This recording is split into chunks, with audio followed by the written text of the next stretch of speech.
اور پڑھنے والے نے اس خاص ترتیب کے ساتھ ہمارے سامنے پیش کیا, بالکل, تبھی جا کر ان دونوں کے رب سے ہمیں ایک سکون ملا اور ایک تخیل ہمارے ذہن میں جنم لیا.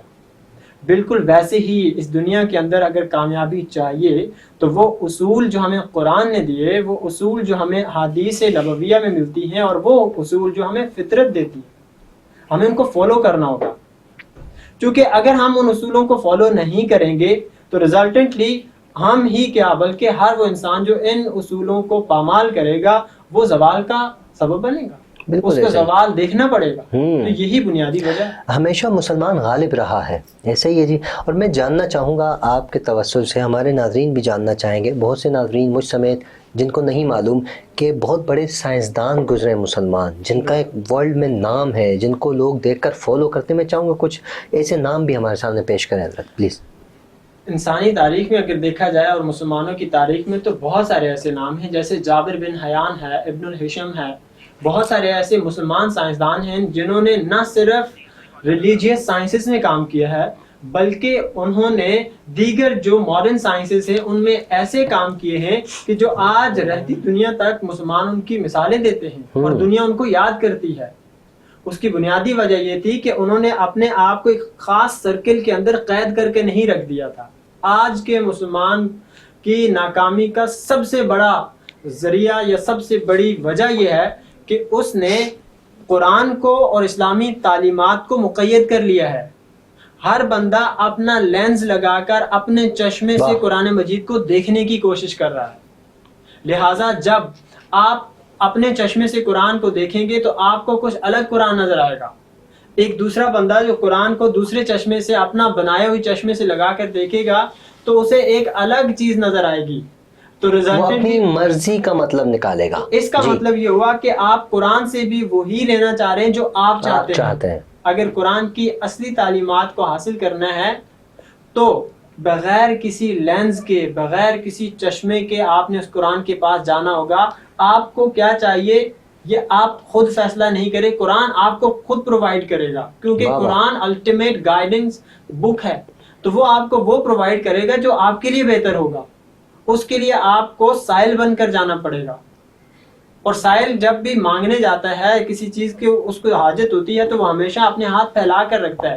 اس کے چہرے پر آپ بے بسی اور سائل کی کیفیت تاریخ کبھی آپ نوٹ کریں, تب جا کے اس کو وہ ملتا ہے. لیکن ہم اس کے برعکس اگر دیکھا جائے, ہم قرآن سے تو کچھ حاصل کر ہی نہیں رہے. ہم قرآن تو کھول ہی نہیں, ہم تو ارد گرد یہود و نصارہ سے حاصل کرنے کی کوشش کریں, جس کی وجہ سے ہم تنزلی کا شکار ہیں. صحیح ہے, ارد گرد یا باقی دیگر اسباب یا قرآن مجید سے مانگنا یا قرآن مجید سے تعلیمات کو اخذ کرنے کا شاید ہم طریقہ ہی بھول گئے, بہت معذرت کے ساتھ.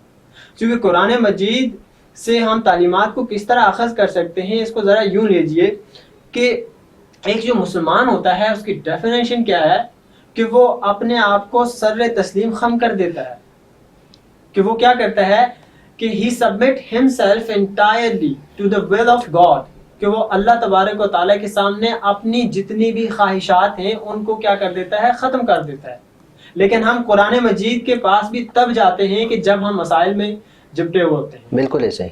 ہم مسجد میں بھی اور بہت معذرت کے ساتھ اسلام کی جتنی بھی عبادات ہیں اس کی طرف اس وقت گامزن ہوتے ہیں کہ جب ہمیں لگتا ہے کہ اب کوئی حال نہیں ہے. جب آپ اپنی بالکل ریلیکس پوزیشن میں ہوتے ہیں, آرام و سکون میں ہوتے ہیں, تب ہمیں خیال نہیں آتا. ہمیں یہ بھی اسی وقت یاد آتا ہے کہ جب ہمارے سر پہ آنکھ کھڑی ہوتی ہے. تو شاید ہم قرآن مجید کو بھول چکے ہیں. ہم نے محض قرآن مجید کو مرنے کے بعد پڑھنے والی کتاب بنا لیا ہے, حالانکہ یہ زندہ لوگوں کے لیے ایک زندہ کتاب تھی, اور ہم نے اس کو ایک مردہ رسم کے طور پر ادائیگی کے لیے رکھ دیا. یا پھر نکاح کے وقت بچی جب گھر سے رخصت ہوتی ہے تو اس کے سر پہ رکھ دیتے ہیں, وہ بھی بند کر کے. تو معذرت کے ساتھ قرآن مجید کو, ریل بڑی اچھی ہوتی ہے ویسے, جس ریل کے اندر ہم رکھتے ہیں نا قرآن, جب گھر والے شاپنگ کے لیے جاتے ہیں جی تو کہتے ہیں اچھی والی لانا, جو چمکیلی ہو, خوبصورت ہو, جو اچھی بھی لگے. بھلے اس کے بعد ہم پڑھیں نہ پڑھیں, بس وہ پھر رخصتی کے بعد پھر رخصتی ہو جاتی ہے.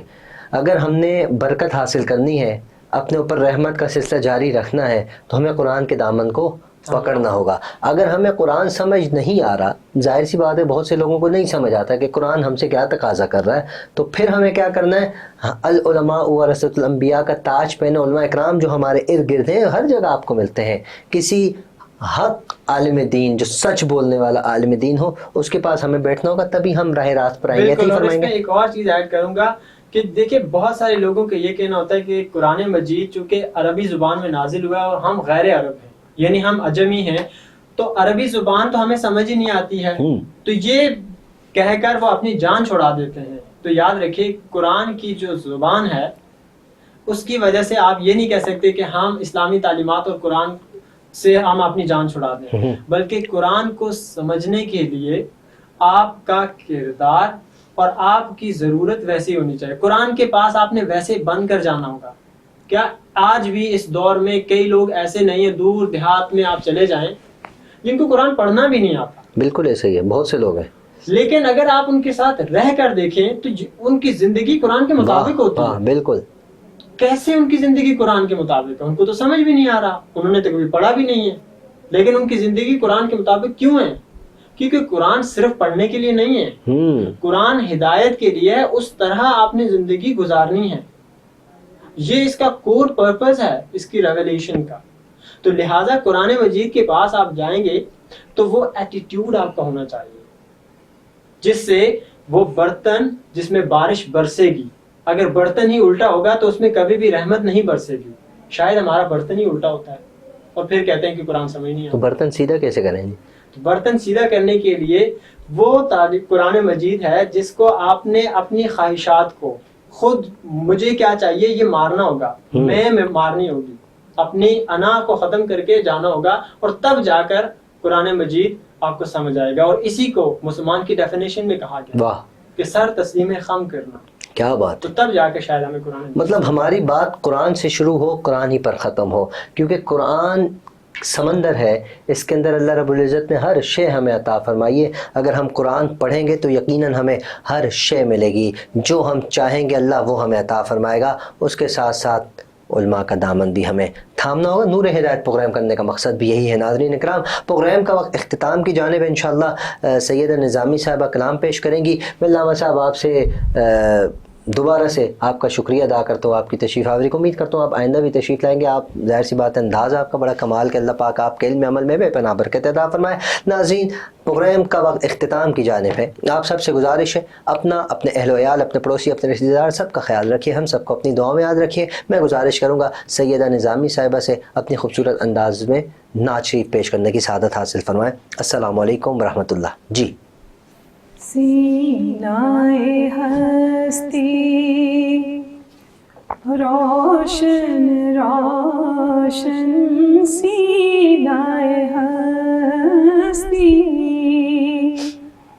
روشن روشن، سارا جہاں ہے جگمگ جگمگ، ماہ مدینہ تیری ضیاء سے، ماہ مدینہ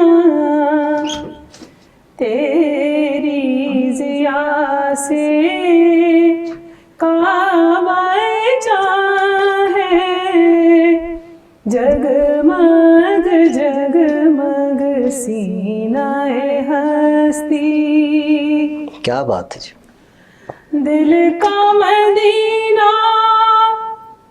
رخشندہ ہے، دل کا مدینہ رخشندہ ہے، کعبہ جاں ہے جگمگ جگمگ. ہم نے اب یہ جان لیا ہے، ہم نے اب یہ جان لیا ہے، کون کہاں ہے جگمگ جگمگ، سینہ ہستی. سبحان اللہ. روشن روشن سینائے ہستی، روشن روشن سارا جہاں ہے، جگ